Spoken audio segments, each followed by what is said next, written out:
ગુજરાતમાં ચાલુ વર્ષે અત્યાર સુધીમાં ડ્રગ્સને લાગતા 129 કેસ કરવામાં આવ્યા છે, જેમાં 206 લોકોની ધરપકડ કરવામાં આવી છે. ગુજરાતમાં નોંધાયેલા ડ્રગ્સને લાગતા 129 કેસમાં 222 કરોડ 14 લાખની કિંમતનું ડ્રગ્સ ઝડપવામાં આવ્યું છે. જ્યારે વર્ષ 2021થી 2024 સુધીમાં ગુજરાતમાં ડ્રગ્સના કુલ 1786 કેસ થયા છે, જેમાં 2607 આરોપીઓની ધરપકડ કરવામાં આવી છે. 2021થી 2024 સુધીમાં 1786 કેસમાં 87,605.49 કિલો ડ્રગ્સ પકડવામાં આવ્યું છે, જેની કિંમત 9,676 કરોડ રૂપિયા અંદાજવામાં આવ્યું છે. કુલ 28 ક્વોલિટી કેસ કરવામાં આવ્યા છે. ગોંડલમાં રોજિંદા અનેક નાની મોટી આકસ્મિક ઘટનાઓમાં મોતના આંકડાઓ બહાર આવે છે, ત્યારે રાજકોટ જિલ્લાના ગોંડલ શહેરમાં સિમેન્ટના પીઢિયા પાપડાના કારખાનામાં રેતીનો ઢગલો માથે પડતા દટાઈ જતા ગુંગળામણથી બાળકનું મોત નીપજ્યું હતું. મૃતક બાળકના મૃતદેહને પીએમ અર્થે ગોંડલ સિવિલ હોસ્પિટલમાં ખસેડવામાં આવ્યો હતો. અમદાવાદના નિકોલ વિસ્તારમાં આવેલી અરિહંત એસ્ટેટમાં બોઇલર ફાટતા ભયાનક બ્લાસ્ટ થયો, જેમાં 2 લોકોના ઘટના સ્થળે જ મોત નીપજ્યા છે, જ્યારે અન્ય 2 લોકોને ગંભીર ઈજા પહોંચી છે. બ્લાસ્ટ એટલો ભયાનક હતો, સમગ્ર એસ્ટેટનું કોન્ક્રીટનું બાંધકામ તૂટી ગયું છે, તેમજ આસપાસના યુનિટને પણ અસર પહોંચી છે. અરિહંત એસ્ટેટના ગોડાઉનમાં આ બ્લાસ્ટ થયો હતો અને આ બ્લાસ્ટ થતાં જ આગની જ્વાળાઓ ફેલાઈ ગઈ હતી.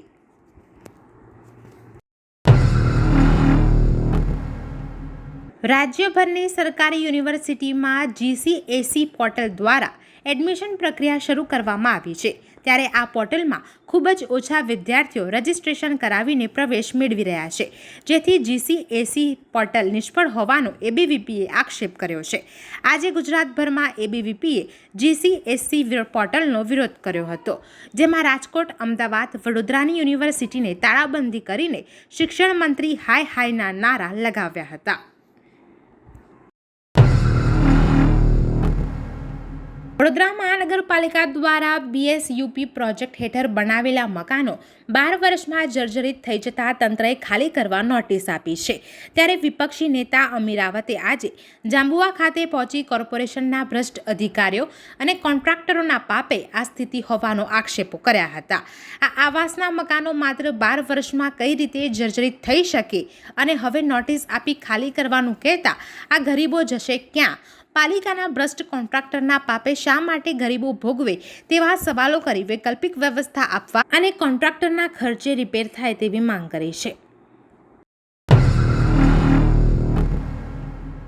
વડોદરાના પાણીગેટ વિસ્તારમાં આવેલી ન્યૂ હુસેની દુકાનોમાંથી ગૌમાંસના સમોસા મળી આવ્યા હતા, તેથી પાલિકાએ દુકાનનું લાયસન્સ રદ કર્યું હતું. દુકાનદારે લાયસન્સ રદ થયું હોવા છતાં સમોસાની દુકાન ચાલુ કરી દેતા આજે પાલિકાએ દુકાન સીલ કરી છે.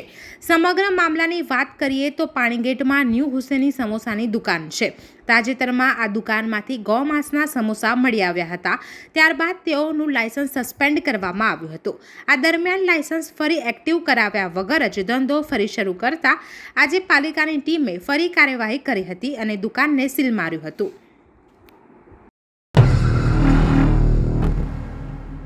વડોદરાના સુસેન તરસાલી રિંગ રોડ પર હિટ એન્ડ રનની ઘટના સામે આવી છે, જેમાં ચાલતા જઈ રહેલા 19 વર્ષીય યુવકને કાર ચાલકે કચડ્યો હતો.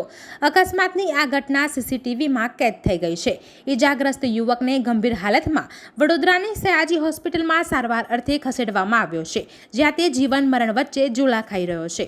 તો બીજી તરફ કાર ચાલક અકસ્માત કરીને ફરાર થઈ ગયો છે. આ મામલે મકરપુરા પોલીસે વધુ તપાસ શરૂ કરી છે.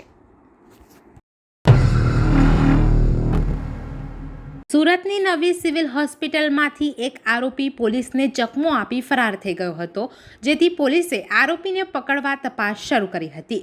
ત્યારે સરથાણા પોલીસે ફરાર થયેલા આરોપીને ભગાડવામાં મદદ કરનાર મિત્રોને ઝડપી પાડી કાયદેસરની કાર્યવાહી હાથ ધરી છે. ઉલ્લેખનીય છે કે લોકઅપના કાર્ડ રૂમનો દરવાજો બહારથી બંધ કરી દેતા કોન્સ્ટેબલ ફસાયા હતા. આ દરમિયાન સરથાણા પોલીસે બાતમીના આધારે આરોપીને વડોદરાથી પકડી પાડ્યો હતો. તાપીમાં ટ્રક અને બોલેરો પિકઅપ વચ્ચે અકસ્માત સર્જાયો હતો. નિઝરના રાયગઢ બસ સ્ટોપ પાસેથી રોડ ક્રોસ કરતી ગાયને બચાવવા જતા ટ્રક અને બોલેરો પિકઅપ અથડાઈ હતી, જેમાં બોલેરો પિકઅપ રોડ સાઈડ પલટી ખાઈ જતા ચાલક સહિત અન્ય લોકો ઈજાગ્રસ્ત થયા હતા. બોલેરો પિકઅપમાં બેસેલ લોકોને ઈજા પહોંચતા સારવાર માટે હોસ્પિટલ ખસેડાયા છે.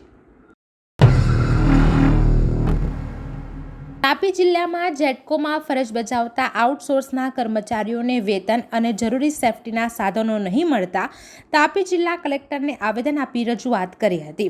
આઉટસોર્સના કર્મચારીઓને જિલ્લા કલેક્ટરને આવેદન આપતા રજૂઆત કરી હતી કે ટેન્ડર કોપીની શરત અને શ્રમ કાયદા પેમેન્ટ એક્ટ 1936નું સખ્તાઈથી પાલન કરાવો. 3 દિવસમાં આ સમગ્ર માંગો સંતોષાશે તેમ આશ્વાસન જિલ્લા કલેક્ટર દ્વારા આપવામાં આવ્યું હતું.